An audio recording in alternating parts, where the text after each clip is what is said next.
آیت کے ترجمے کے آخری حصے کو آپ دیکھیے، وَلِيُتِمَّ نِعْمَتَهُ عَلَيْكُمْ. یہ طہارت، یہ وضو، یہ غسل، یہ تیمم، یہ سب کچھ کیا ہے؟ نعمت ہے، ہمارے دین کی پہچان ہے، تاکہ تم شکر گزار ہو. اس سے شکر گزاری بھی آتی. دل کا ہلکا انسان جو ہوتا ہے نا، وہی شکر گزار ہوتا ہے. جس کے دل پہ بوجھ ہوتے ہیں اس کو شکریہ کرنا، کسی کو دعا دینا بڑا ہی مشکل کام لگتا ہے. بہرحال، اے لوگو جو ایمان لائے ہو، جب تم نماز کے لیے اٹھو تو اپنے منہ اور اپنے ہاتھ کوہنیوں تک دھو لو، ایلبوز تک، اور اپنے سروں کا مسح کرو، اور اپنے پاؤں ٹخنوں تک دھو لو، اور اگر جنبی ہو تو غسل کر لو. صرف وضو سے کام نہیں پہ چلے گا. حیض سے پاک ہو رہے ہو یا جماع سے فارغ تو اس وقت غسل کرو.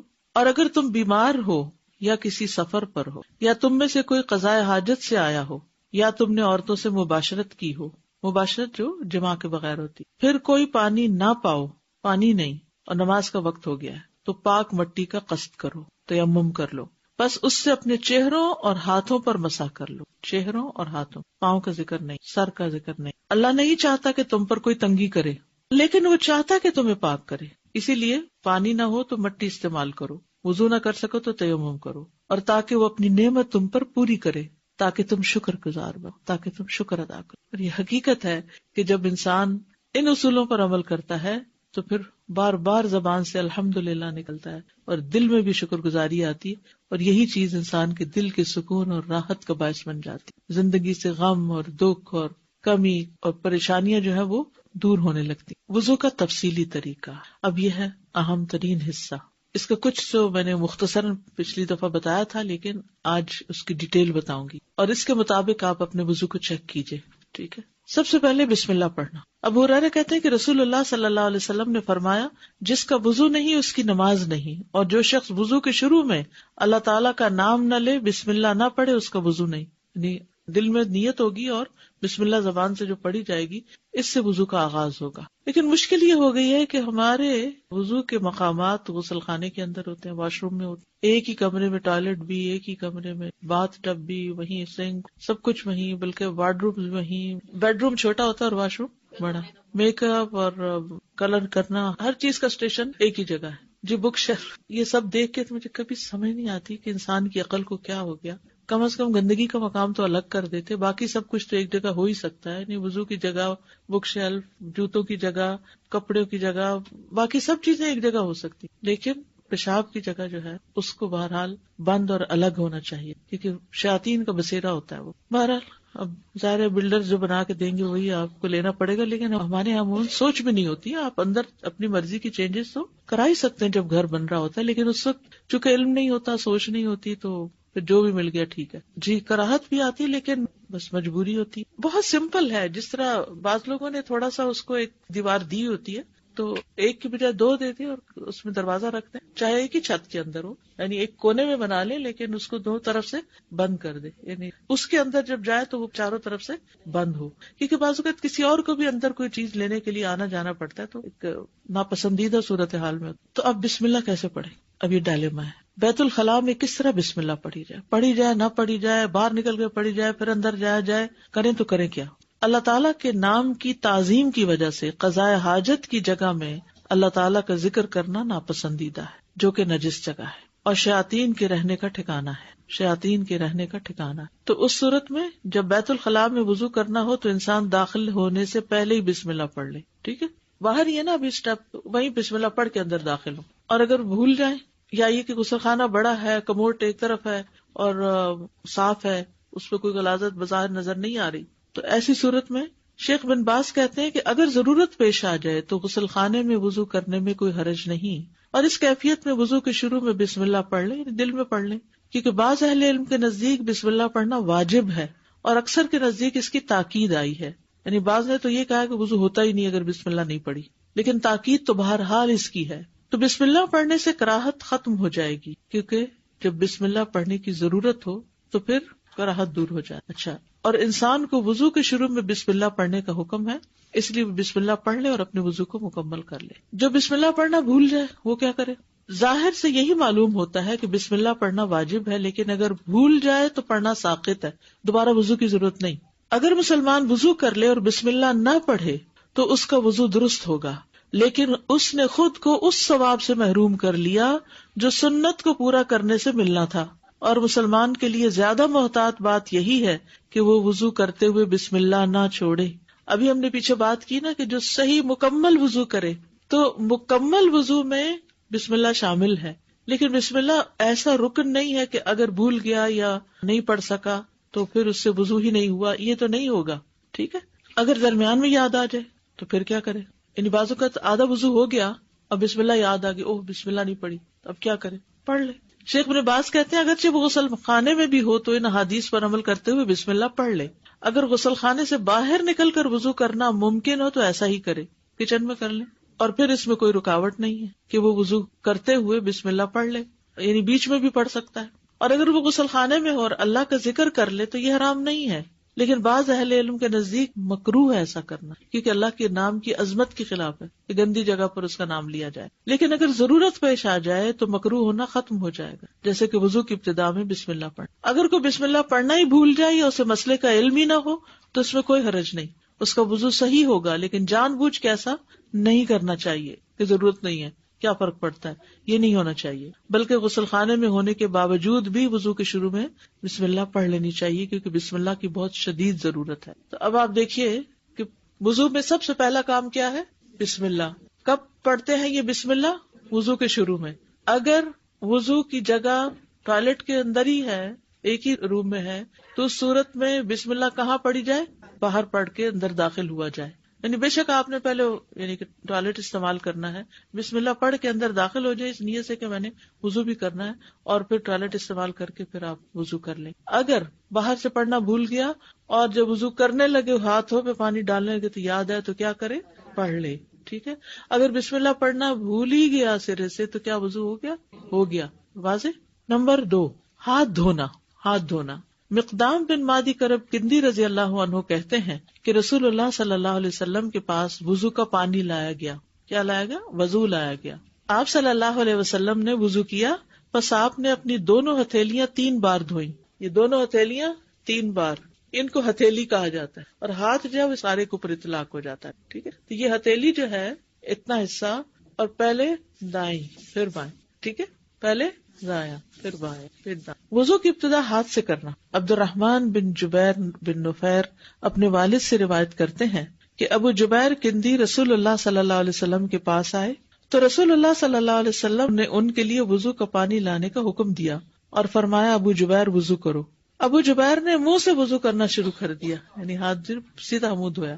تو رسول اللہ صلی اللہ علیہ وسلم نے انہیں فرمایا اپنے منہ سے شروع نہ کرو، کیونکہ کافر اپنے منہ سے شروع کرتا ہے، یعنی وہ پہلے ہتھیلیاں نہیں دھوتے، ڈائریکٹ چہرے سے۔ اس زمانے میں وہاں لوگ ایسا کرتے ہوں گے۔ پھر رسول اللہ صلی اللہ علیہ وسلم نے وضو کا پانی منگوایا اور اس ترتیب سے وضو کیا کہ اپنے ہاتھ دھوئے حتیٰ کہ ان کو صاف کیا، پھر کلی کی اور سو آن۔ دائیں جانب سے وضو کرنا۔ حضرت عائشہ کہتی ہیں کہ نبی صلی اللہ علیہ وسلم ہر کام میں جہاں تک ممکن ہوتا دائیں جانب سے شروع کرتے، یعنی دائیں جانب سے شروع کرنے کو پسند کرتے تھے۔ یہ صحیح بخاری کی روایت ہے۔ کنگھی کرنے اور وضو کرنے میں بھی، یعنی وضو کا خاص طور پر ذکر آیا ہے۔ ایک اور حدیث میں آپ نے فرمایا جب تم لباس پہنو اور جب تم وضو کرو تو اپنی دائیں جانب سے شروع کیا کرو۔ جیسے آپ نے پاجامہ پہنا ہے، جراب پہنی ہے، جوتا پہنا ہے، تو کیا کرو؟ دائیں جانب۔ وَإِذَا تَوَضَّأْتُمْ فَابْدَؤْا بِأَيْمَانِكُمْ، یعنی دائیں ہاتھ سے شروع کیا جائے پھر بایاں ہاتھ دھویا جائے۔ ہاتھوں کی صفائی میں مبالغے کا حکم۔ مبالغہ کہتے ہیں یعنی اچھی طرح، خوب۔ عبداللہ بن مسعود کہتے ہیں کہ رسول اللہ صلی اللہ علیہ وسلم نے فرمایا تم طہارت والے پانی کے ساتھ انگلیوں کو مبالغے کے ساتھ دھو گے ورنہ آگ انہیں خوب جلائے گی۔ یعنی انگلیوں کو اچھی طرح دھویا جائے، یعنی اچھی طرح ان کے اندر کے حصے بھی دھوئے جائیں تاکہ کوئی چیز اندر جمی ہوئی نہ رہ جائے۔ اور اب آپ دیکھیں کہ ہاسپٹل وغیرہ میں جو ہاتھ صاف کرنے یا دھونے کا طریقہ لکھا ہوتا ہے خصوصاً ڈاکٹر اور نرسز کے لیے، تو اس میں انگلیوں کے جو بیچ کے یہ جو درمیان کے حصے ہیں ان کو خاص طور پر دھونے کا طریقہ بتایا گیا ہوتا ہے کہ ان میں سے کوئی چیز بھی چھوٹے نہ، ٹھیک ہے۔ غسل البراجم کہتے ہیں اس کو، انگلیوں کے پور اور جوڑ دھونا۔ حضرت عائشہ کہتی ہے کہ رسول اللہ صلی اللہ علیہ وسلم نے فرمایا 10 چیزیں فطرت ہیں، مونچھیں کتروانا، داڑھی بڑھانا، مسواک کرنا، ناک میں پانی ڈالنا، ناخنوں کا کاٹنا، جوڑ دھونا، بغل کے بال اکھیڑنا، زیر ناف بال صاف کرنا ریزر وغیرہ سے، پانی سے استنجا کرنا۔ براجم جو ہے یہ برجمہ کی جمع ہے، یہ انگلیوں کے پوروں میں گریں ہوتی ہیں جن میں میل جمع ہو جاتی ہے. یہ انگلیوں کے جوڑ ہوتے ہیں جو انگلیوں کے جڑوں کے درمیان ہوتے ہیں. ٹھیک ہے, یعنی دونوں چیزیں اس میں شامل ہیں. یہ جوڑ ہے نا انگلی کا, تو اس کا پچھلا حصہ, اس کے اندر بھی کچھ پھنسا ہو سکتا ہے. آپ اپنے خواتین خصوصاً ینگ صاف ستھرے ہاتھوں کو مت دیکھیں, وہ جو مزدور کام کرتے ہیں اور جو لوگ ہینڈی مین ہوتے ہیں اور خصوصاً ہیوی ہاتھ ہوتے ہیں جن کے, اور ان کے بھاری بھاری ہاتھوں میں یہ بڑی بڑی جھریاں ہوتی ہیں اور ان کے اندر بھی کچھ نہ کچھ جمع ہو جاتا ہے. تو یعنی ہمارا دین تو سب کے لیے ہے نا. اگر آپ کے لیے مجھے تو ضرورت نہیں محسوس ہوتی, میں تو ٹھیک ہے, صاف ہے, تو کچھ نظر نہیں آ رہا, تو بعض اوقات آٹا لگ جاتا ہے, آٹا تو ناخنوں پر بھی لگ جاتا ہے. تو کوئی بھی چیز لگی ہو تو اس کو خوب مل کے دھونا چاہیے. انگوٹھی کی جگہ دھونا, یعنی انگوٹھی کو بھی گھما لیں. ابن سیرین وضو کرتے وقت انگوٹھی کی جگہ بھی دھویا کرتے تھے. ٹھیک, اب یہ ہو گیا دوسرا حصہ, ہاتھ دھونا. کیسے دھوئیں گے, کتنی بار دھوئیں گے؟ 3 دفعہ. کون سا ہاتھ پہلے دھوئیں گے؟ دائیں جانب, پھر بایاں. کتنی دفعہ دھوئیں گے؟ 3 بار. اور پھر اس میں خاص احتیاط کریں گے, پوروں کی, جوڑوں کی, انگلیوں کے بیچ کے حصوں کی خوب مل کے دھوئیں گے تاکہ کوئی حصہ بھی ناخنوں کے آس پاس, کوئی آٹا, کوئی نیل پالش, کوئی چیز باقی نہ رہے. ٹھیک ہے, اوکے. جی استاذہ, یہ بسم اللہ کا پوچھنا تھا کہ بسم اللہ الرحمن الرحیم پورا پڑھنا ہے یا صرف بسم اللہ کہنا ہے؟ جی اچھا سوال ہے. بسم اللہ الرحمن الرحیم سارا نہیں پڑھنا, بسم اللہ کافی ہے. دعا تو پڑھتے ہی جاتے ہیں, جب ساتھ میں ٹوائلٹ ہوتا ہے تو وضو بھی وہیں کرنا ہے, اور آپ کو جو ہے وہ بھی پوری کون سی دعا پڑھ کے جاتے ہیں؟ ٹوائلٹ جانے کی دعا بسم اللہ. وہ تو اللہ میں وہ تو الگ دعا ہے, بسم اللہ الگ ہے. اور جو وضو کے بعد کی دعا ہے وہ باہر نکل کے پڑھیں. استاد میرا سوال مسواک سے تھا, سو مسواک کا بھی یوز کرنے کا کوئی اسپیشل طریقہ رکھنے کا؟ یا مسواک میں جو سب سے آسان مسواک ہے وہ زیتون کی شاخ ہے. اس کا آگے سے وہ جو برش ہے وہ بھی بہت اچھا بنتا ہے, ٹنگ پر بھی بہت اچھا پھرتا ہے, اس میں کانٹے بھی نہیں ہوتے کہ منہ کے کسی حصے کا زخمی ہونا ہو. لیکن اب یہاں معلوم نہیں کون سا اویلیبل ہے, جو بھی اویلیبل ہو اس کے اگلے حصے کو تھوڑا بھگو لیں. جی پیلو کی مسواک خاص طور پر بہت اچھی ہوتی ہے, اگلے حصہ اس کا رات بھر بھگو دیں اور صبح اگر تھوڑا چبا کے اس کا برش پھر بنا لیں تو اس سے بہت فائدہ ہوتا ہے. اسپیشلی استاد اس کے کئی مسائل بھی تھے, رکھنے کا طریقہ کوئی بھی, یہ سب تکلفات ہیں, کوئی مسائل نہیں ہے, نہ اس کے سائز کا کوئی ہمیں بتایا گیا ہے. اب آپ دیکھیں نا, اگر کہتے ہیں ایک بالش مسواک ہوتا ہے جو چھوٹا ہو جائے تو کیا پھینکتے جاؤ, اگر اتنا مہنگا ملے اور یہ ملے بھی نہ.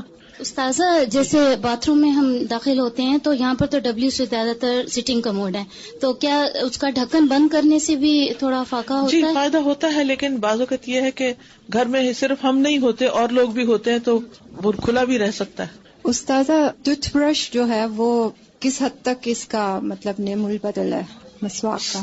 اعلیٰ درجہ تو مسواک ہی کا ہے, نمبر 2 درجہ پھر ٹوتھ برش کا ہوتا ہے. اگر ٹوتھ برش کیا ہے اور وضو کر لیا تو فائدہ تو ہوگا انشاءاللہ, تو نہ ہونے سے بہتر ہے.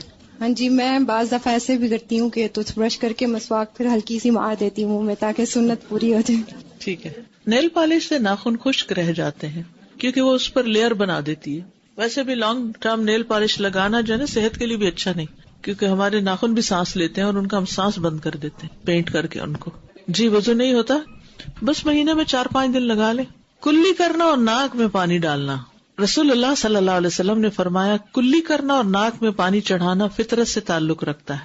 یہ 2 عربی کے لفظ بھی یاد کر لیجئے, المضمضہ والاستنشاق, اور ایک استنثار بھی ہوتا ہے, یہ لکھا ہوا سامنے, مضمضہ والاستنشاق اور استنثار.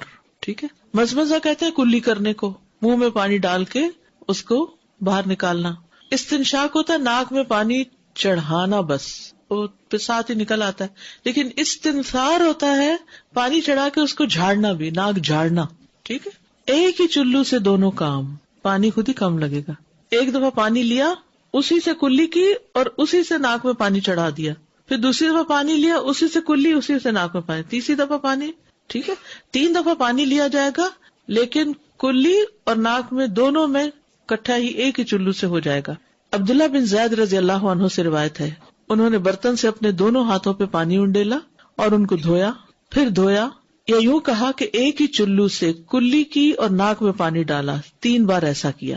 عبد خیر کہتے ہیں میں نے علی رضی اللہ عنہ کو دیکھا کہ ایک کرسی لائی گئی, آپ اس پر بیٹھے, پھر پانی کا ایک کوزہ لایا گیا, آپ نے اپنا ہاتھ 3 بار دھویا، پھر کلی کے ساتھ ہی ناک میں بھی پانی چڑھایا، دونوں ایک چلو کے ساتھ. یہ ہے ایک طریقہ، اور اس میں جو اسناد ہیں وہ زیادہ مضبوط ہیں اور بہتر طریقہ یہ ہے. دوسرا طریقہ، دونوں کاموں کے لیے علیحدہ علیحدہ پانی لینا، پہلے 3 دفعہ کلی کرنا، پھر 3 دفعہ ناک میں پانی ڈالنا. شقیق بن سلمہ نے کہا کہ میں نے علی اور عثمان رضی اللہ عنہم کو دیکھا کہ انہوں نے اعضائے وضو کو 3 دفعہ دھویا، پھر دونوں نے فرمایا کہ نبی صلی اللہ علیہ وسلم نے اسی طرح وضو کیا تھا، اعضائے وضو کو 3 دفعہ دھویا. اور شقیق نے بیان کیا کہ ان دونوں نے کلی علیحدہ کی تھی اور ناک میں علیحدہ پانی ڈالا تھا. تو یہ طریقہ بھی غیر مسنون نہیں ہے، اگرچہ پہلا طریقہ زیادہ بہتر ہے. اس حدیث کو حافظ زبیر علی زئی نے حسن لذاتی ہی کہا ہے. علم الحدیث اگر آپ نے پڑھا ہو تو اس میں حسن اور حسن لذاتی ہی اور حسن لغیری ہی، حسن کی 2 قسمیں آتی ہیں نا. ناک میں اچھی طرح پانی چڑھانا. لقیط بن صبرہ سے روایت ہے، وہ کہتے ہیں کہ میں نے کہا اے اللہ کے رسول مجھے وضو کے بارے میں بتائیں، تو آپ نے فرمایا وضو خوب اچھی طرح کیا کرو اور انگلیوں کے درمیان خلال کیا کرو اور ناک میں خوب پانی چڑھایا کرو، سوائے اس کے کہ تم روزے سے ہو. روزے سے ہو تو پھر کیوں نہیں زیادہ ناک میں پانی چڑھانا، حلق میں چلا جائے گا. حلق سے کہاں چلا جائے گا؟ پیٹ میں. تو کوئی چیز جو پیٹ میں اترے اس سے روزہ خراب ہو جاتا ہے. اچھا، اب یہ جو دونوں طریقے میں نے آپ کو بتائے ہیں، کلی اور ناک میں پانی ڈالنے کے اور صاف کرنے کے، یہ اس لیے بتانا ضروری تھا کہ آپ ان میں سے جو بھی طریقہ اختیار کریں وہ آپ کی چوائس پر ہے. لیکن ہم بہت جلد ججمنٹل ہو جاتے ہیں اور دوسروں کو غلط ثابت کرنا شروع کر دیتے ہیں. تو اگر علم ہوتا ہے تو پھر انسان سے یہ نقص دور ہو جاتا ہے اور دین میں ایک وسعت بھی آتی ہے. بہت سے جھگڑے تو وہیں شروع ہو جاتے ہیں، میاں بیوی کا جھگڑا ہو یا کہیں لوگوں کے درمیان آپ وضو کر رہے ہیں اور کچھ نہیں تو بدگمانی لے کے تو ضرور اٹھیں گے کہ کیسے جاہل لوگ ہیں، انہیں یہ نہیں پتا کہ کلی کیسے کرتے ہیں. خصوصاً جب آپ حج پہ جاتے تو اس وقت تو خوب موقع ملتا ہے کیونکہ آپ بہت حد تک پرائیویسی رکھ ہی نہیں پاتے. وہاں تو وضو بھی آپ کو لوگوں کے سامنے کرنا ہے اور نمازیں بھی لوگوں کے سامنے پڑھنی ہے، تو سارا وقت پھر لوگوں کی گفتگو بھی مذہبی ہوتی ہے. تو مذہبی گفتگو میں عموماً پھر جھگڑے والے پہلو زیادہ ہوتے ہیں. تو اگر آپ کو پتا ہوگا بھائی اس کی گنجائش ہے تو پھر آپ دوسروں کی زیادہ خبر نہیں لیں گے. ناک جھاڑنا. ابو ہریرہ رضی اللہ عنہ سے روایت ہے، رسول اللہ صلی اللہ علیہ وسلم نے فرمایا جب تم میں سے کوئی وضو کرے تو اپنے ناک میں پانی ڈالے اور اسے جھاڑے، اس سے بہت سی گندگی جو ہے وہ دور ہو جاتی ہے جو سانس لیتے ہوئے بالوں کے ساتھ ناک کے اٹک جاتی. ایک اور حدیث ہے، ابو ہریرہ رضی اللہ عنہ محمد رسول اللہ صلی اللہ علیہ وسلم سے روایت کرتے ہیں، پھر انہوں نے کچھ احادیث بیان کی اور ان میں سے ایک یہ بھی تھی کہ رسول اللہ صلی اللہ علیہ وسلم نے فرمایا جب تم میں سے کوئی وضو کرے تو اپنے دونوں نتنوں سے ناک میں پانی کھینچے پھر ناک جھاڑے. تو پانی کھینچنا جو ہے یہ بھی بہت سی بیماریوں کا علاج ہے. خاص طور پر ایک چھوٹا سا ٹوٹکا ہے کہ جب زکام شروع ہو رہا ہو یا ایون بہت بہہ بھی رہا ہو تو دوائیوں سے اس کو زیادہ اتنا فائدہ نہیں ہوتا کیونکہ جو ایک شروع ہو گیا ہے اس نے اب اپنے انتہا کو پہنچنا ہے. لیکن کمفرٹ کے لیے انسان کچھ چیزیں کرتا ہے. تو اگر آپ اس میں بھی پانی خوب ناک میں چڑھا کے ناک صاف کرتے ہیں تو بہت جلدی آرام آ جائے گا آپ کو انشاءاللہ. اول تو یہ کہ اگر عمومی عادت ہے ناک پراپر صاف کرنے کی تو یہ جو ENT کے امراض ہیں ان سے آپ بچ جائیں گے انشاءاللہ. جو شخص ہر روز صبح حلق تک مسواک سے اپنا ٹوتھ برش سے نہ کریے گا، حلق تک اپنا سب کچھ صاف کرتا ہو اور ناک اچھی طرح صاف کرتا ہو تو اس کو ایسی بیماریاں لگیں گی کم. اور اگر ہو گئی ہے کوئی اور کرنا شروع کر دیں تو انشاءاللہ تعالی افاقہ بھی جلد ہوگا کیونکہ ہمارا دین جو چیزیں ہمیں بتاتا ہے نا اس میں ہماری آخرت کے ساتھ ساتھ دنیا کا بھی فائدہ ہے. بائیں ہاتھ سے ناک جھاڑنا یعنی پانی ڈالیں گے دائیں ہاتھ سے. تو اس دن کسی نے سوال کیا تھا پانی ڈالیں گے دائیں ہاتھ سے اور ناک جھاڑیں گے بائیں ہاتھ سے، کیونکہ جب آپ ڈال رہے ہیں نا پانی تو اس میں کوئی حرج نہیں ہے، آپ کا ہاتھ گندا نہیں ہوتا، لیکن جب آپ جھاڑتے ہیں تو گندا ہوتا ہے. تو ہر گندے کام کے لیے لیفٹ ہینڈ رکھا گیا.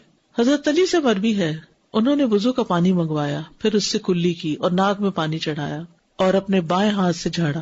بس انہوں نے اس طرح 3 مرتبہ کیا اور پھر فرمایا یہ ہے اللہ کے نبی کا وضو. ٹھیک ہے صلی اللہ علیہ وسلم. کلی یا ناک دھوئے بغیر وضو مکمل نہیں ہوتا. ٹھیک ہے. شیخ صالح الفوزان کہتے ہیں جو اپنا چہرہ دھو لے لیکن کلی کرنا اور ناک میں پانی ڈالنا چھوڑ دے یا ان میں سے کسی ایک کو بھی ترک کر دے تو اس کا وضو صحیح نہیں ہوگا کیونکہ منہ اور ناک چہرے میں شامل ہے. جب قرآن میں آتا ہے نا اپنا منہ دھو لو یعنی چہرہ دھو لو تو یہ منہ بھی چہرے کے اندر ہی ہے نا، چہرے کے ساتھ ہی ہے، یہ الگ تو نہیں کوئی چیز. اسی طرح ناک بھی چہرے کے اندر ہی شامل ہے. اور نبی صلی اللہ علیہ وسلم نے کلی بھی کی اور ناک میں بھی پانی چڑھایا.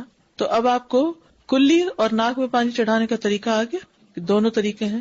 افضل طریقہ ایک ہی چلو سے ہے لیکن اگر آپ کو بچپن سے عادت پڑی ہوئی تو 60 سال کی عمر میں شاید عادت تبدیل کرنا مشکل ہو، مگر کچھ لوگ واقعی محنت کرتے ہیں اور وہ کرتے کرتے کرتے کامیاب ہو جاتے ہیں، کیونکہ پرانی عادتوں کو بدلنا ایک بڑا مشکل کام ہوتا ہے. ہم عادت کے غلام ہوتے ہیں، ہم سوچتے تھوڑی ہیں، ہم وہ اچانک کرنا شروع ہو جاتے ہیں. اور روٹین میں وضو چکے دن میں 5 دفعہ کرنا ہوتا ہے، اتنا مشینی وضو ہے ہمارا کہ اس میں ہم ذرا بھی سوچتے نہیں ہیں، یہ ٹھہرتے نہیں ہیں، بس جلدی جلدی کر کے باہر آ جاتے ہیں. تو ایسی صورت میں انسان اگر عادت ڈالے تو انشاءاللہ یہ افضل وضو ہے دوسرے سے.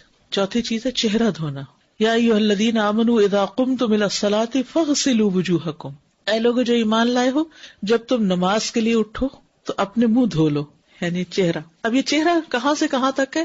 یہ جہاں سے آپ کے بال شروع ہو رہے ہیں نا، یہ پورا ماتھا چہرے میں شامل ہے. یہ جہاں تک آپ کے بال آ رہے ہیں، یہ سب یعنی ساری خالی جگہ چہرے میں شامل. اور یہ سارے حتیٰ کہ یہ کان کی جو لو ہے، یعنی یہ حصہ نا جہاں سے کان شروع ہو جاتا ہے، یہ سب حصہ چہرے میں شامل ہے. اور یہ تھوڑی بھی چہرے میں شامل. ٹھیک ہے، یعنی جتنا بھی حصہ آپ کے بالوں اور کان اور اس کے بیچ میں ہے انکلوڈنگ چن، یہ چہرے میں شامل ہے. عامر بن یحییٰ مازنی اپنے والد سے روایت کرتے ہیں کہ ایک شخص نے عبداللہ بن زید رضی اللہ عنہ سے پوچھا، اور وہ عامر بن یحییٰ کے دادا ہیں، کیا آپ مجھے دکھا سکتے ہیں کہ رسول اللہ صلی اللہ علیہ وسلم کس طرح وضو کیا کرتے تھے؟ تو عبداللہ بن زید نے کہا ہاں. پھر انہوں نے پانی منگوایا اور اپنے ہاتھوں پر ڈالا اور ان کو 2 مرتبہ دھویا. پھر 3 مرتبہ کلی کے لیے منہ میں اور ناک میں پانی ڈالا. پھر اپنا چہرہ 3 بار دھویا. ٹھیک ہے. داڑھی کا خلال. نبی صلی اللہ علیہ وسلم اپنی داڑھی کا خلال کرتے تھے، چہرہ جہاں تک بال ہے وہاں تک دھونا، اور نیچے جو حصہ ہے اس میں صرف ہاتھ پھیرنا. جیسے دانتوں کا خلال ہوتا ہے نا، 2 دانتوں کے بیچ میں سوراخ ڈالنا، تو یہ چہرے کے بالوں پہ یعنی داڑھی کے بالوں میں انگلیاں پھیرنا جو ہے یہ خلال کہلاتا ہے. انس یعنی ابن مالک رضی اللہ عنہ سے روایت ہے کہ رسول اللہ صلی اللہ علیہ وسلم جب وضو کرتے تو پانی کا ایک چلو لے کر اپنی ٹھوڑی کے نیچے داخل کرتے، چن کے نیچے داخل کرتے، پھر اپنی داڑھی کا خلال کرتے اور فرماتے مجھے میرے رب عز و جل نے ایسے ہی حکم دیا ہے. تو خواتین جو ہے وہ ٹھوڑی کو دھوئیں گی، یعنی ٹھوڑی انکلوڈنگ ہے. بازو دھونا. وَأَيْدِيَكُمْ إِلَى الْمَرَافِقِ، اپنے ہاتھ کوہنیوں تک دھو لو. جابر رضی اللہ عنہ سے روایت ہے کہ آپ صلی اللہ علیہ وسلم جب وضو کرتے تو پانی کو اپنی کوہنیوں پر گھماتے تھے. پانی کو اپنی کوہنیوں پر گھماتے تھے. اچھا، اب آپ دیکھیں کہ بازو کس طرح دھوئے جاتے ہیں. 2 طریقوں سے دھوتے ہیں لوگ. ایک تو پانی لیا چلو میں اور اس کو کیا پیچھے، اور دوسرا ہے یہاں سے شروع کر کے پانی کو کوہنیوں پر گھماتے تھے، یہاں سے یہاں لانا. تو آپ دیکھیں کہ میل کس طرف کو نکلے گی، پھر ہاتھوں سے باہر نکل جائے گی. اور اگر آپ یوں کر رہے ہیں تو ساری میل پیچھے کوہنیوں میں آ کے جمع ہو جائے گی. ڈائریکٹ ٹیپ کے نیچے سے بھی آپ کر سکتے ہیں. اور اگر آپ نے جیسے چلو بھرا ہے اور چلو کے ذریعے یا جیسے لوٹا ہے تو لوٹے سے بھی آپ اوپر سے ڈالیں. ٹھیک ہے، اور پھر رکھ کے اس کو مل لیں. اور اگر ٹیپ کے نیچے تو بہت ہی آسانی ہے. اور اگر چلو ہی کہیں سے لے کے بھر رہے ہیں تو ڈال کے وہاں تک لے جا کے تو اس کو گھما کے واپس لائیں. اس پانی صرف یہاں تک نہیں کرے بلکہ گھما کے واپس لائیں. نعیم بن عبداللہ مجمر سے روایت ہے، انہوں نے کہا میں نے ابو ہریرہ رضی اللہ عنہ کو وضو کرتے دیکھا. انہوں نے اپنا چہرہ دھویا اور اچھی طرح وضو کیا، پھر اپنا دایاں بازو دھویا حتیٰ کہ اوپر بازو کی ابتدا تک پہنچے. اوپر بازو کی ابتدا. ٹھیک ہے. پھر بایاں بازو دھویا حتیٰ کہ اوپر بازو کی ابتدا تک پہنچے. یہ اوپر ہے نا، یہ اوپر ہے، یہ نچلا حصہ ہے، یہ اوپر. بازو دھونے میں مبالغہ. نعیم بن عبداللہ سے روایت ہے انہوں نے ابو ہریرہ رضی اللہ عنہ کو وضو کرتے ہوئے دیکھا. انہوں نے اپنا چہرہ اور اپنے بازو دھوئے یہاں تک کہ کندھوں کے قریب پہنچ گئے. یہ مبالغہ ہے. ٹھیک ہے، اوپر تک، کندھوں تک، یہاں تک. یعنی ہر وقت یہ دھونا نہیں، لیکن اگر کبھی آپ کو موقع ہو تو آپ دھو لیں. پھر انہوں نے اپنے پاؤں دھوئے یہاں تک کہ اوپر پنڈلیوں تک لے گئے. پھر کہا میں نے رسول اللہ صلی اللہ علیہ وسلم کو فرماتے ہوئے سنا ہے میری امت کے لوگ قیامت کے دن وضو کے اثر سے روشن چہروں اور سفید چمکدار ہاتھ پاؤں کے ساتھ آئیں گے، لہٰذا تم میں سے جو اپنی روشنی کو آگے تک بڑھا سکتا تو بڑھا لے. یعنی یہاں تک تو فرض ہے نا، کونیاں انکلوڈیڈ ہے، کونی خشک نہیں ہونی چاہیے. بعضوں کا سردیوں میں اسکن ڈرائی ہو جاتی ہے تو کونیاں جو ہیں اگر ان کو پراپر گھما کے مل کے نہ دھویا جائے تو وہ خشک رہ جاتی ہیں. ٹھیک ہے، تو اگر کوئی اس سے ذرا اوپر تک دھونا چاہے تو اوپر بھی دھو سکتا. مگر ہمارے یہاں تو لوگوں نے شرٹس کی آستینیں اتنی ٹائٹ رکھی ہوئی ہیں کہ کئی لوگ اس پہ مسح بھی کرنا چاہتے ہیں. کہتے ہیں جرابوں پہ مسح کی اجازت ہے تو اس پہ بھی کر لیتے ہیں. نہیں، جس نے بازو نہیں دھوئے کونیوں تک اس کا وضو نہیں ہوا. یعنی آپ بازو دھوئیں گے کونیوں تک اور کونیوں والے حصے پر پانی گھما کے مل کے اس کو دھوئیں گے پانی نیچے لائیں گے، چاہے آپ نیچے سے اوپر پانی لے جا رہے ہیں تب بھی ایسے کیجئے، چاہے آپ ڈائریکٹ اوپر سے ڈال رہے ہیں، ٹھیک ہے، لیکن پانی کو نیچے کی طرف لے آئیے، دھو لیجیے۔ نمبر 6، مسح کرنا، وَامْسَحُوا بِرُؤُوسِكُمْ، اپنے سروں کا مسح کرنا۔ یہ جو ہے نا، اس میں لوگوں کے بہت سوال ہوتے ہیں۔ سر کے مسح کے مختلف طریقے۔ پہلا طریقہ، دونوں ہاتھوں کو سر کے اگلے حصے سے، دونوں ہاتھ، یہ پورے ہاتھ ہیں، اگلے حصے سے پیچھے لے جانا، پیچھے سے آگے لانا، یہ ایک طریقہ ہے، ٹھیک ہے۔ صحیح بخاری کی روایت ہے، عامر بن یحییٰ المازنی اپنے باپ سے روایت کرتے ہیں کہ ایک آدمی نے عبداللہ بن زید سے پوچھا، کیا آپ مجھے دکھا سکتے ہیں کہ رسول اللہ صلی اللہ علیہ وسلم نے کس طرح وضو کیا ہے؟ عبداللہ بن زید نے کہا ہاں، تو انہوں نے وضو کا پانی منگوایا، تو جب سر کا مسح کرنے لگے تو اپنے دونوں ہاتھوں سے سر کا مسح کیا، اس طور پر کہ اپنے ہاتھ پہلے پیچھے لائے پھر آگے لے گئے۔ مسح سر کے ابتدائی حصے سے شروع کیا، پیچھے سے نہیں شروع کیا، آگے سے شروع کیا، پھر دونوں ہاتھ گدی تک، گدی کہتے ہیں یہ گردن کا جو اوپر والا حصہ ہوتا ہے، گدی تک لے جا کر وہیں سے واپس لائے جہاں سے مسح شروع کیا تھا، پھر پیر دھوئے، ٹھیک ہے۔ مقدام بن مادی کرب سے روایت ہے، وہ بیان کرتے ہیں کہ میں نے رسول اللہ صلی اللہ علیہ وسلم کو وضو کرتے ہوئے دیکھا، جب آپ سر کے مسح پر پہنچے تو آپ نے اپنی دونوں ہتھیلیاں سر کے شروع میں رکھی، سر کے شروع میں رکھی، انہیں گدی تک سر پر پھیرا، پھر انہیں وہیں سے واپس لے آئے جہاں سے شروع کیا تھا۔ یہ ایک طریقہ ہے۔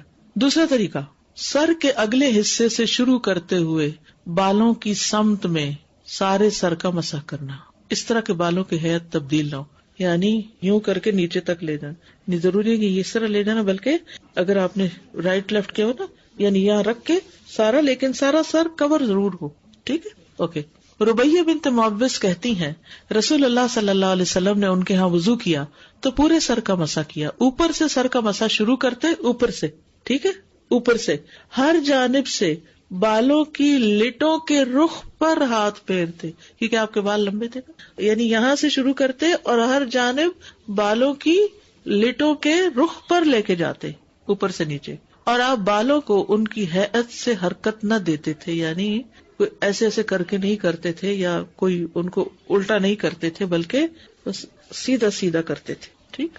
اب اس میں مزید دیکھیے گا، یہ بہت مزے کی حدیث ہے، اس میں ایک اور حکم بھی پتہ چلتا ہے۔ ابو عبداللہ سالم سبلان حضرت عائشہ سے روایت کرتے ہیں، اور عائشہ رضی اللہ عنہا ان کی امانت داری سے بہت خوش تھی اور ان سے اجرت پر کام کروایا کرتی تھی۔ وہ کہتے ہیں کہ مجھے عائشہ رضی اللہ عنہا نے دکھایا کہ اللہ کے رسول صلی اللہ علیہ وسلم کیسے وضو فرمایا کرتے تھے۔ انہوں نے 3 دفعہ کلی کی اور ناک جھاڑا اور اپنا چہرہ 3 دفعہ دھویا، پھر اپنا دایاں ہاتھ اور بایاں ہاتھ یعنی بازو 3 دفعہ دھوئے، پھر عائشہ رضی اللہ عنہا نے اپنا ہاتھ سر کے اگلے حصے پر ماتھے کی طرف رکھا اور پیچھے تک پورے سر کا 1 دفعہ مسح کیا، بس۔ پھر انہوں نے اپنے ہاتھ اپنے کانوں پر پھیرے اور رخساروں پر پھیرے، پیچھے سے واپس نہیں لائی، کیونکہ ہم لوگوں کو صرف ایک طریقہ بتاتے ہیں، پھر وہ ہر ایک سے پوچھتے پھرتے کیسے کرے، بال خراب ہوتے ہیں، صرف پیچھے لے گئی۔ اچھا، سالم کہتے ہیں جب میں مکاتب تھا تو آپ کے پاس آیا کرتا تھا، وہ مجھ سے پردہ نہیں کرتی تھی بلکہ میرے سامنے بیٹھ کر مجھ سے باتیں کیا کرتی تھی، حتیٰ کہ میں ایک دن ان کے پاس آیا اور میں نے کہا اے ام المومنین میرے لیے برکت کی دعا فرمائیے۔ وہ کہنے لگی کیا بات ہے؟ میں نے کہا اللہ نے مجھے آزاد فرما دیا ہے۔ وہ کہنے لگی اللہ تمہارے لیے برکت فرمائے۔ اس کے بعد میرے سامنے پردہ لٹکا لیا اور اس دن کے بعد میں نے انہیں نہیں دیکھا۔ تو غلام سے پردہ نہیں ہوتا نا، تو غلام جب آزاد ہو گیا تو پھر پردہ ہو گیا۔ تو اس طرح حضرت عائشہ نے بہت لوگوں کو سکھایا، کسی کو دودھ پلوایا اور محرم بنایا، یعنی امت کو تعلیم دی۔ تو اپنے بچوں کو بھی آپ وضو کر کے دکھا، یعنی کہ واش روم میں جب منہ اس طرف ہوتا ہے تو کیا دیکھیں کیا کر رہے ہیں کیا نہیں، تو آپ بیٹھ کے آرام سے جب ریلیکس موڈ میں ہو تو ان سے کہیں اچھا کر کے دکھاؤ مجھے، تو کروائیں ان سے، اور پھر ساتھ ساتھ خود کر کے دکھائیں ان کو۔ تیسرا طریقہ، دونوں ہاتھوں کو سر کے پچھلے حصے سے آگے لانا اور آگے سے پیچھے لانا، یعنی شروع کہاں سے کرنا؟ پیچھے سے آگے اور آگے سے پیچھے۔ دیکھیے جب علم کی وسعت ہوتی ہے نا تو دلوں میں بھی وسعت ہوتی ہے، اور لوگ جب ورائٹی آف ویز کے ساتھ کوئی کام کرتے تو آپ ان کو برا بھلا نہیں سمجھتے، ورنہ دل میں ایک بدگمانی اور ایک اپنے علم کی وہ جو ہوتی ہے نا تکبر سا کہ مجھے بہت پتا ہے، اور دوسروں سے بیکار کے جھگڑے، یہ پھر نہیں ہوتے۔ یعنی اگر نہ علم ہو تو پھر ہوتے ہیں، اگر علم ہوتا ہے تو انسان کہتا ہے اس کی رخصت ہے۔ عبداللہ بن زید روایت کرتے ہیں کہ رسول اللہ صلی اللہ علیہ وسلم ہمارے گھر تشریف لائے. ہم نے آپ کے لیے تانبے کے برتن میں پانی نکالا. اس سے آپ نے وضو کیا, 3 بار چہرہ دھویا, 2 بار ہاتھ دھوئے اور سر کا مسح کیا, یعنی بازو 2 بار دھوئے. اس طرح کہ پہلے آگے کی طرف ہاتھ لائے, پھر پیچھے کی جانب لے گئے اور پیر دھوئے. ٹھیک ہے, آپ نے یہ مختلف کیوں طریقے کیے؟ کیونکہ بعض اوقات یہ بھی ہوتا ہے کہ اگلے حصے میں کوئی ایسی تکلیف ہو سکتی ہے یا کوئی ضرورت یا کوئی وجہ ہو سکتی ہے کہ جس سے انسان کو پیچھے سے شروع کرنا پڑے, تو اجازت ہے, رخصت ہے. کچھ لوگوں کے بال ہوتے ہی نہیں, کچھ لوگوں کے بال بہت چھوٹے چھوٹے ہوتے ہیں, کچھ لوگوں کے بال لمبے ہوتے ہیں, کچھ کی چٹیاں ہوتی ہیں, کچھ نے کئی $, دے کے بال بنوائے ہوتے, گنجائشیں موجود ہیں. ٹھیک ہے. پھر ہے کان صاف کرنا. یہ تو تھا سر کے بالوں کی بات, اب کانوں کی بات ہے. ربیہ کہتی ہیں نبی صلی اللہ علیہ وسلم نے وضو کیا تو اپنی دونوں انگلیاں اپنے کانوں کے سوراخ میں ڈالی, یعنی جب سر کا مسح کر لیا تو پھر دونوں یہ شہادت کی انگلیاں جو تھیں وہ کانوں کے سوراخ میں ڈالی. کان اور سر کے لیے ایک ہی دفعہ پانی لینا. رسول اللہ صلی اللہ علیہ وسلم نے فرمایا کان سر میں شامل ہے, ناک اور منہ کس میں شامل ہے؟ چہرے میں شامل ہے, اور کان سر میں شامل ہے. ان کا تعلق اس سے. کبھی ہم نے سوچا کہ ہم پورے اوپر والے حصے کو ایک طرح سے صاف کرتے ہیں جب وضو ہوتا ہے, دانت اور ناک اور کان اور آنکھیں اور چہرہ اور بال اور سب. شہادت کی انگلی سے کان کے اندر کا مسح کرنا اور انگوٹھے سے باہر کا. شہادت کی انگلی سے اس سامنے والے حصے میں اس سارے میں کرنا, یہاں سے شروع کر کے یہاں, اور انگوٹھے سے پیچھے والے حصے میں. ٹھیک ہے. اس میں اگر اوپر سے نیچے نیچے سے اوپر لے تو اتنی بڑی بات نہیں. ٹھیک ہے. ایز لانگ ایز آپ کی انگلیاں یہ اندر والے حصے میں جا رہی ہیں, یعنی آسانی سے سہولت سے جہاں تک جاتی. اور پھر یہ جتنے بھی بل ہے نا کان کے, یہ ان سب کے اندر بھی. اچھا, کچھ لوگ آپ نے دیکھا ہوگا کانوں کے اندر میل ان حصوں میں جمی ہوتی, کیونکہ کبھی انہوں نے پراپر مسح ہی نہیں کیا ہوتا, بس ایسے کر کے ایسے انگلی پھیر کے باہر سے اس حصے سے. آپ کو ناگوار لگتا ہوگا میں کچھ باتیں کرتی ہوں, لیکن معافی چاہتی ہوں کیونکہ یہ ساری چیزیں ہو رہی ہیں تو ان کا ذکر کرنا ضروری ہے کہ ان چیزوں کی صفائی ضروری ہے. تو بہرحال تو انگلی سے کیا کریں گے, آپ دونوں انگلیوں سے اکٹھا ہی کر لیں گے, یہ نہیں کہ ایک دفعہ ایک انگلی سے پھر دائیں ہاتھ کی دوسری, نہیں, دونوں کے ساتھ دونوں انگلیوں سے یہاں سے شروع کر لیں, اس جگہ سے کانٹے پہننے کی جگہ سے شروع کر کے پھیرتے جائیں پھیرتے جائیں پھیرتے جائیں پھیرتے جائیں اور اندر تک لے جا کے پھر یہ انگوٹھا جو ہے اس سے پیچھے کا حصے کو کر لیں. انگلیوں سے پچھلا حصہ نہیں پھیرنا, انگوٹھے سے پچھلا حصہ اور شہادت کی انگلی سے اندر کے سارے حصے.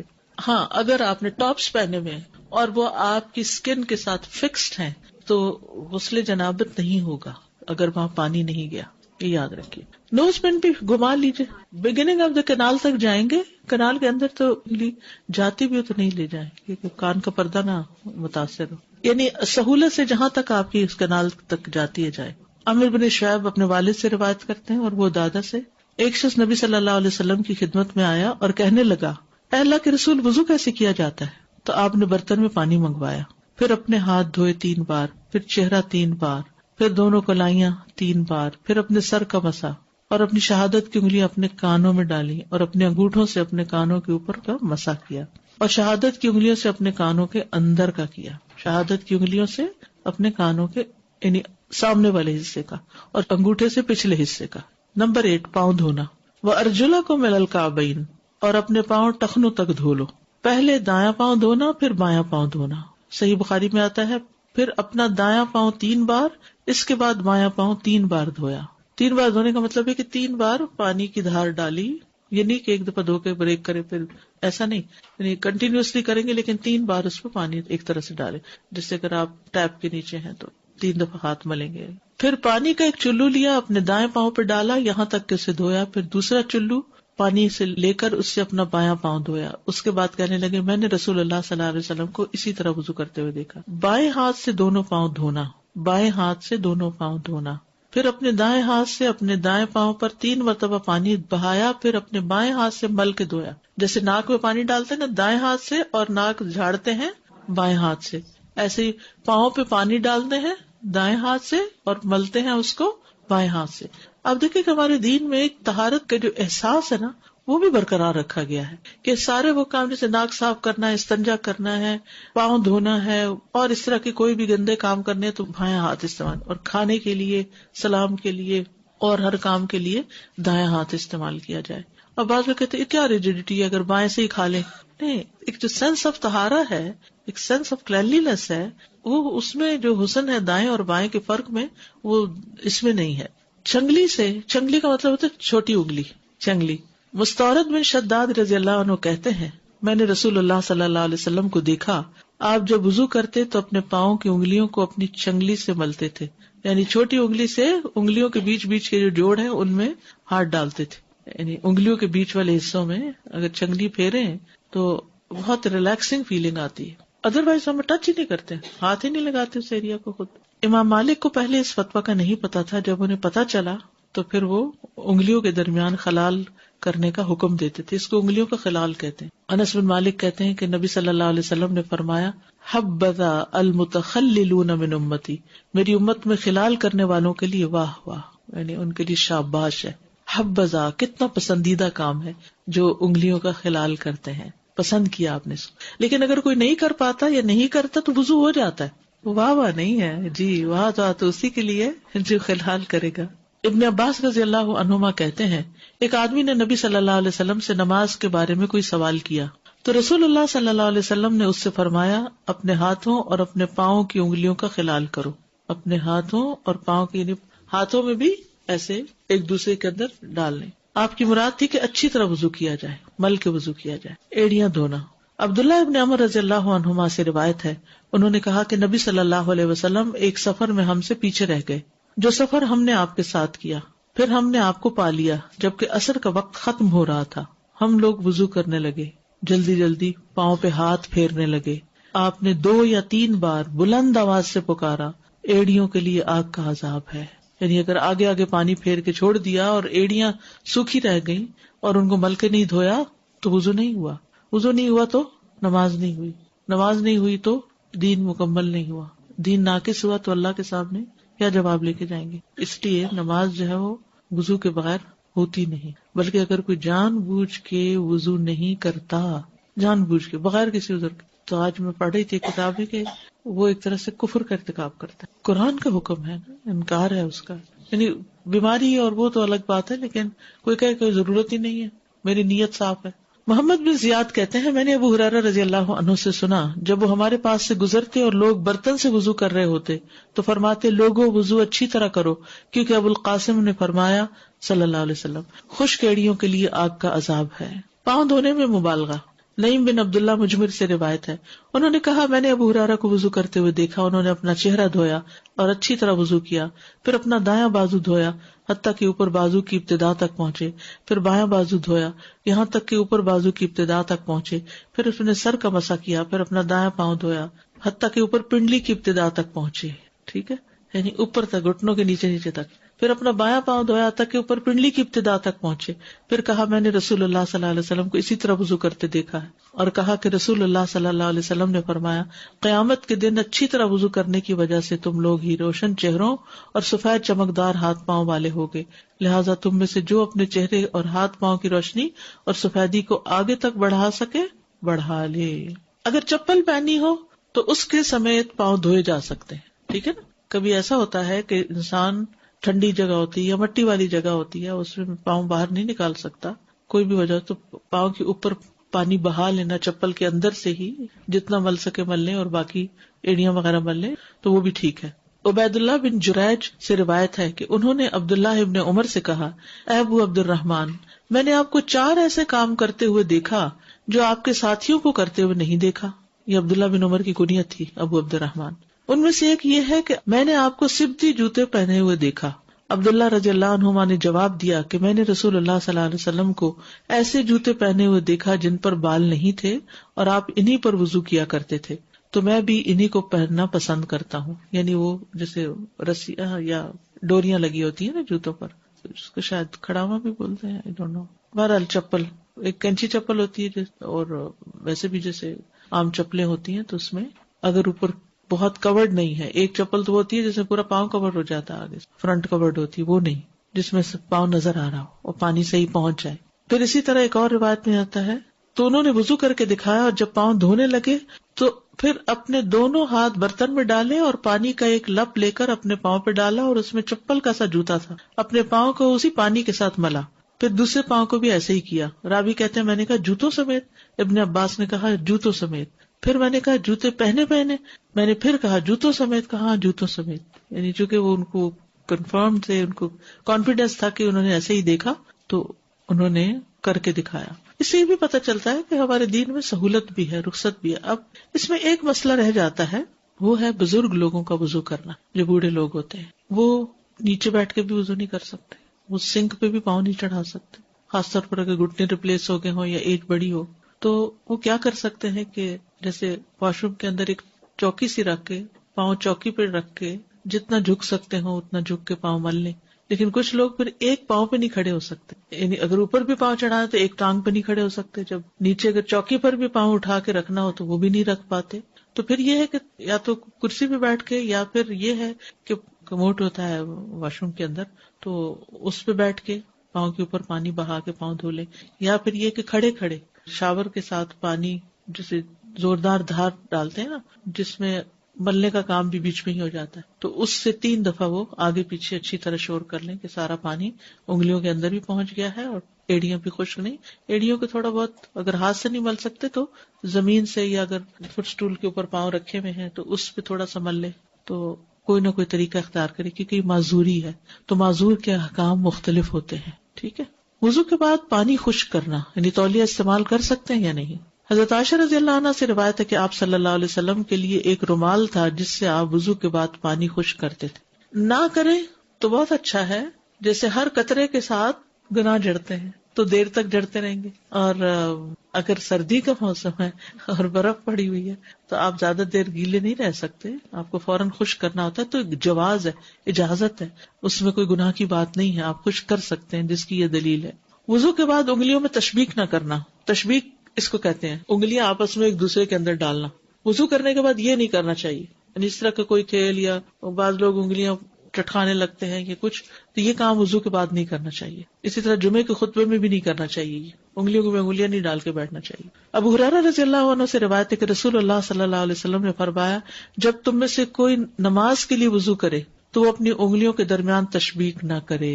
استاذہ آج کل بچیاں جو ہے نا وہ حلال نیل پالش کے بیس پہ لگا رہی ہیں کہ یہ اس کی ٹیکنالوجی وہی ہے جو کہ کانٹیکٹ لینس کی ہے، یعنی کہ اس میں اوپن پورز ہیں جس سے بریتھنگ ہوتی ہے نیلز کی.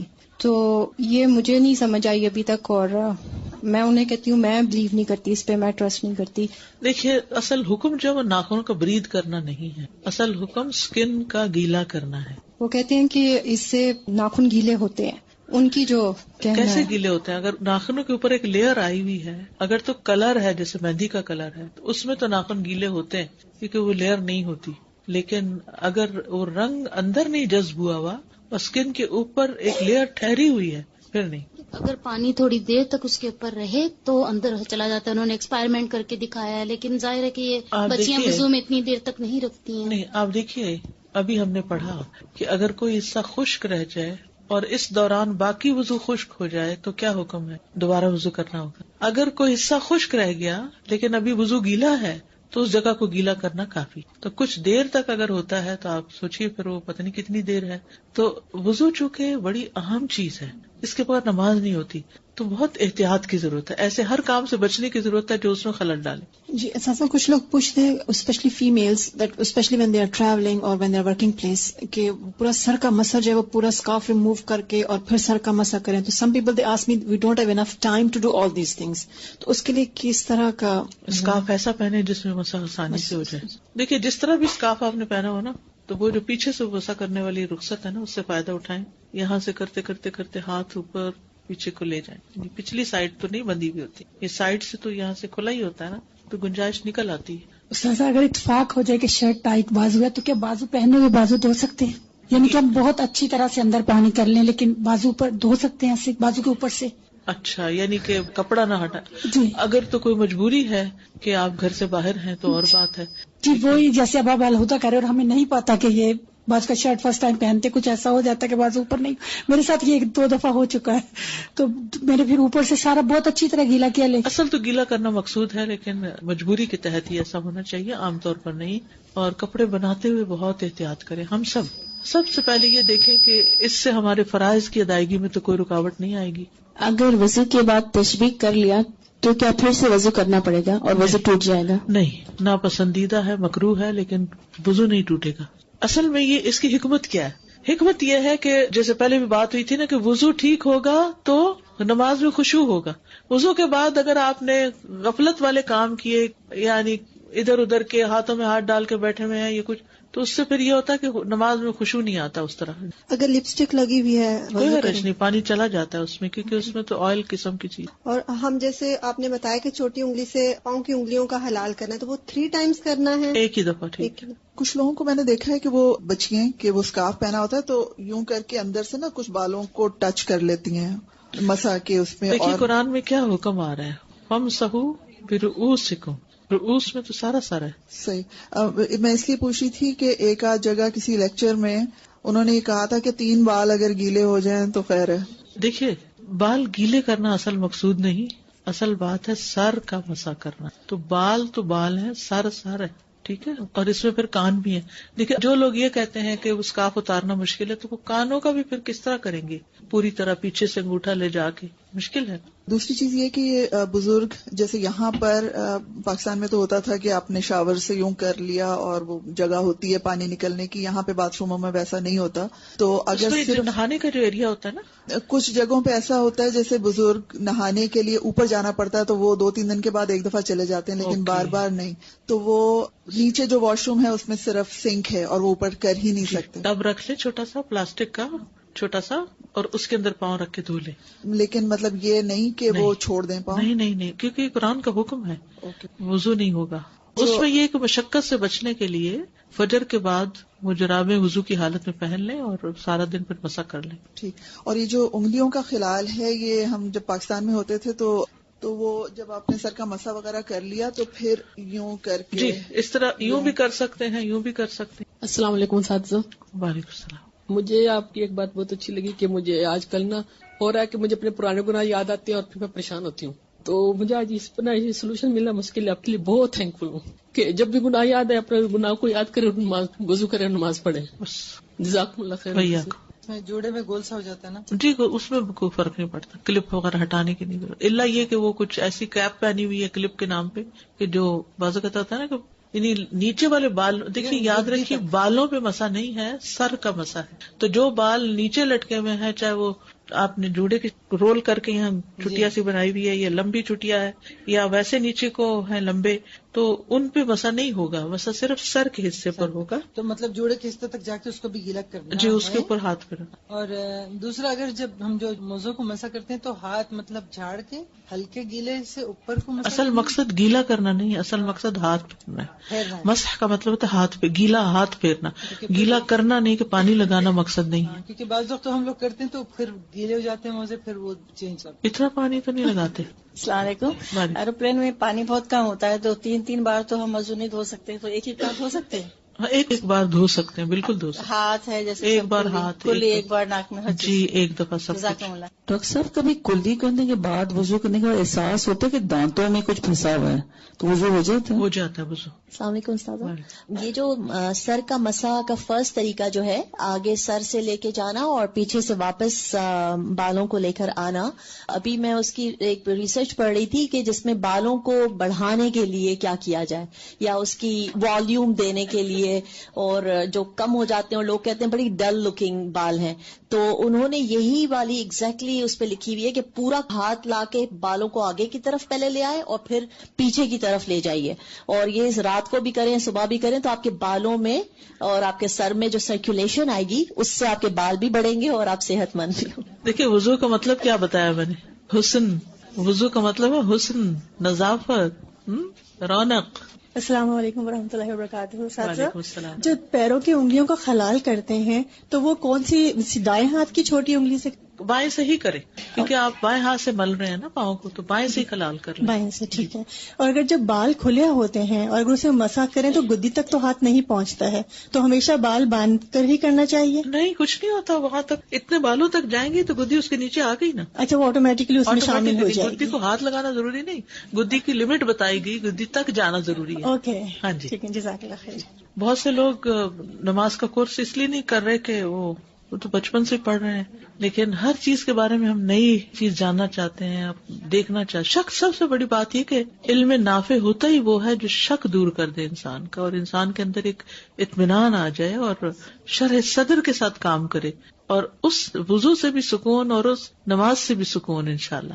جب میں حج پہ جا رہی تھی تو کسی نے سوال پوچھا تھا ہمارے لیڈر سے کہ مزدلفہ کے وقت جب مرد حضرات بھی سامنے ہوتے ہیں تو اس صورت میں ہم مسح کیسے کریں. تو انہوں نے بتایا تھا کہ حدیث بتائی تھی کہ مردوں کے لیے جو ٹربن پہنتے ہیں جن کی کھل نہیں سکتی تو وہ اوپر مسح کر سکتے ہیں. تو سیویئر حالات میں انہوں نے کہا تھا کہ شاید عورتوں کے لیے بھی اجازت ہے.